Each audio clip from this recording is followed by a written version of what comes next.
Hello. All right. Thanks for joining us. Congratulations on the win at Atlanta. Just take us through a little bit of your day-to-day and just what it means to be able to take home another victory at Atlanta Motor Speedway. Oh, sorry, I'm supposed to be doing Fox, so I'm going to tell them I'm doing this. Okay.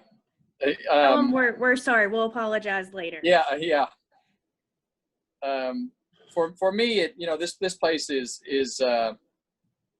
pretty special, just because of the fact that this is where I got my first win, and for me coming back here, it brings back a lot of memories. It brings back a lot of things that we didn't really know how to celebrate on that particular day.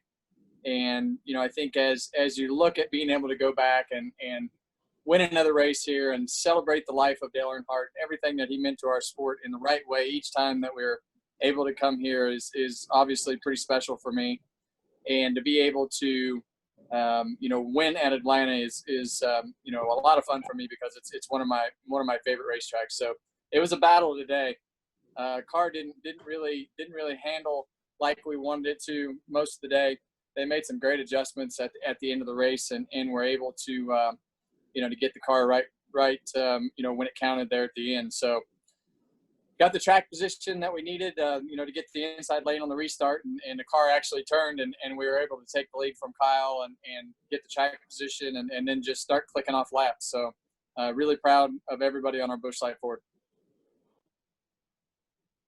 We will take questions now for Kevin. If you have one, a friendly reminder, just use the raise your hand option in Zoom, or you may use the chat session as well to let us know if you have a question. We will take our first question from Bob Pockers. Bob, go ahead. Yeah, Kevin, you participated in the driver video that was aired right before the start of the race. A lot of drivers have not wanted to kind of engage in that type of conversation in the past. Why do you think this was the moment for drivers to start addressing these issues? For me, it's something just has to change. And I think when you look at what happened in Minnesota, it's disgraceful to everyone. And to be able to have conversations about things. I'm definitely a person that wants to hear a plan that has actions included in it, and just try to support each other and do the things that we can do to try to help our communities and help the conversations, because there's so much that everyone doesn't understand of what we need to do and how we need to do it. But I can tell you that we need change, and the actions and from that event in Minnesota it's just unbelievable that we sit and watch these things happen. And it's just really confusing.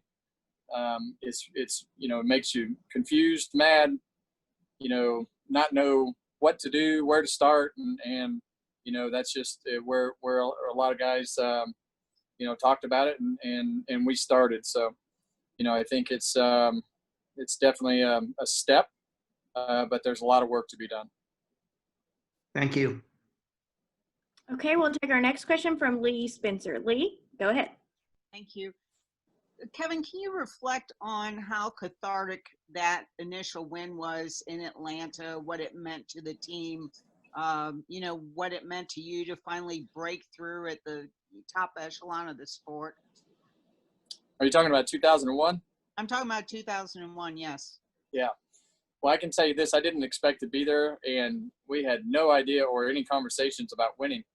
The week before that, we were celebrating our first top 10, and Delaney and I got married, and we were on the plane ride home with Richard, and he bought his favorite bottle of wine that who knows how much he paid from it, from about 1940 something. He said, "If you win, we can drink this bottle of wine."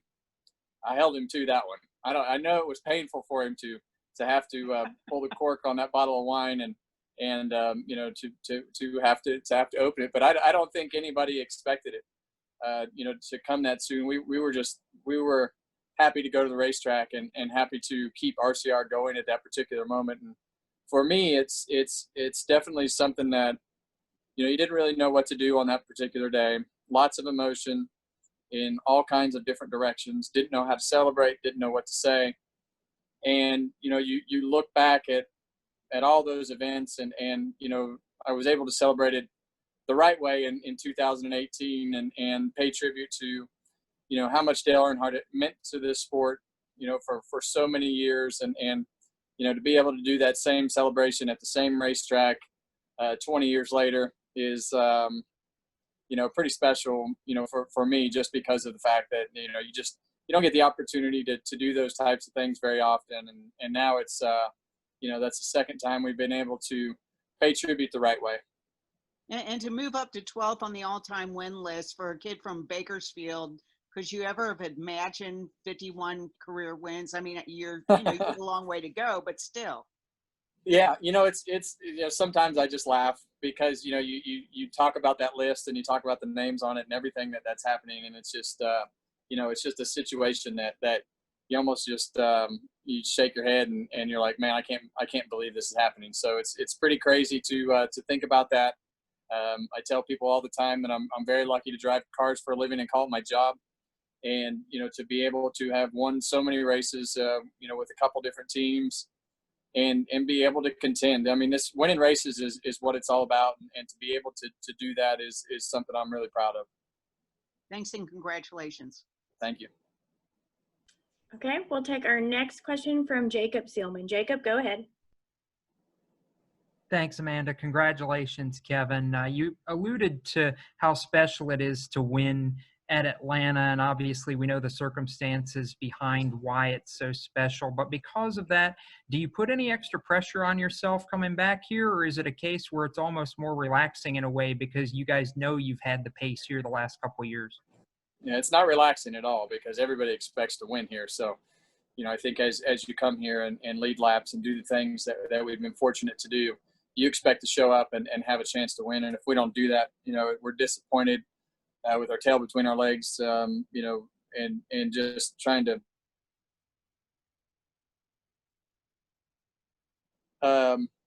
sorry, Keelan's chiming in.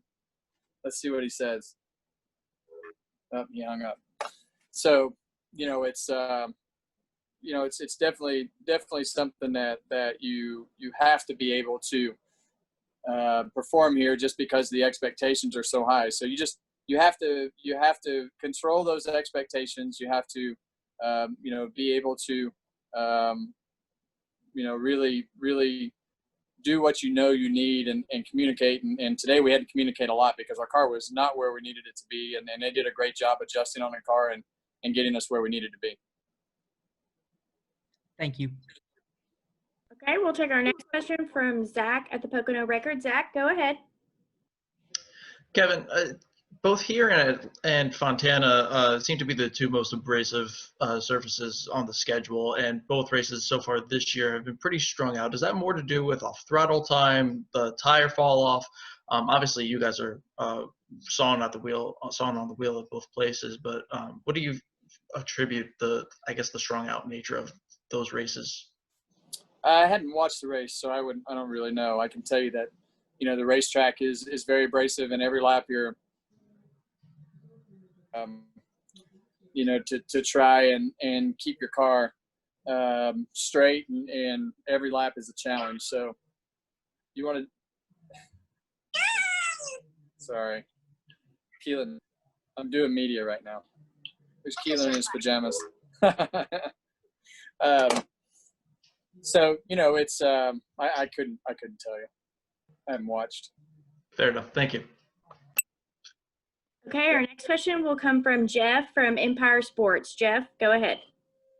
Hi, Kevin. Congratulations on the win today. Could you describe your relationship with Rodney Childers and just the success you guys have been able to build today, especially considering today is Rodney's birthday, a very special day for him?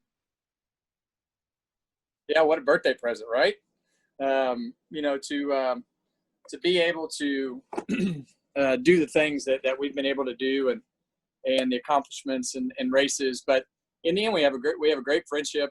We have a great relationship. You know, like to help each other as people, and that goes a long ways. And the trust factor that is there between Rodney and myself, but not only not only us, but the team and the engineers and everybody believes in what we're doing with all the work and things that go into putting the cars on the track. Is the fact that you guys have been able to build such a stable, long-term relationship since about 2014, I believe, does that help you guys as you continue to navigate the challenges of social distancing in this new era of racing? I mean, it's definitely different. Obviously, I think our experience is something that goes a long ways, just because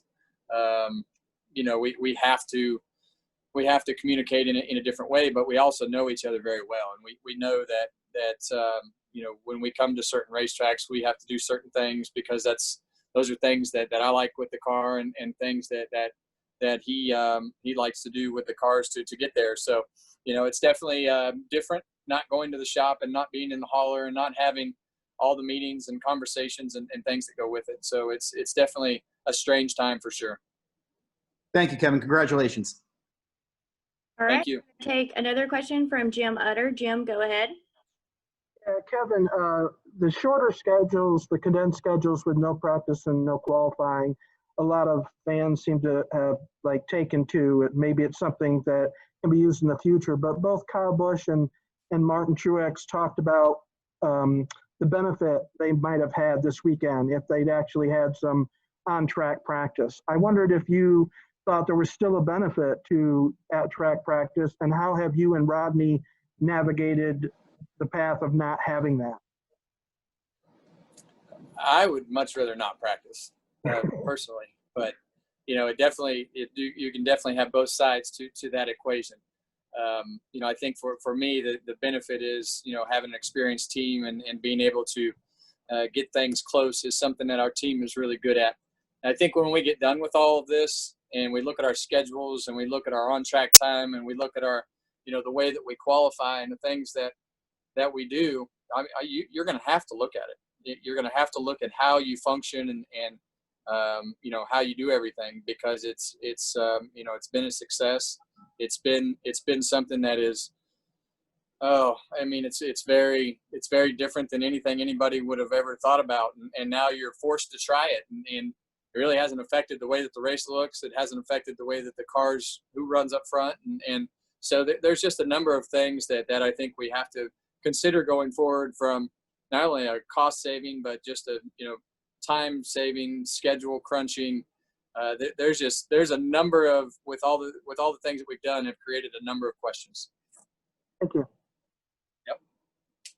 Okay, we're going to end with one final question. This is a question from Jerry Jordan, and I'm going to read his question. His question is just how important it is for you to have fans be able to return to the racetrack.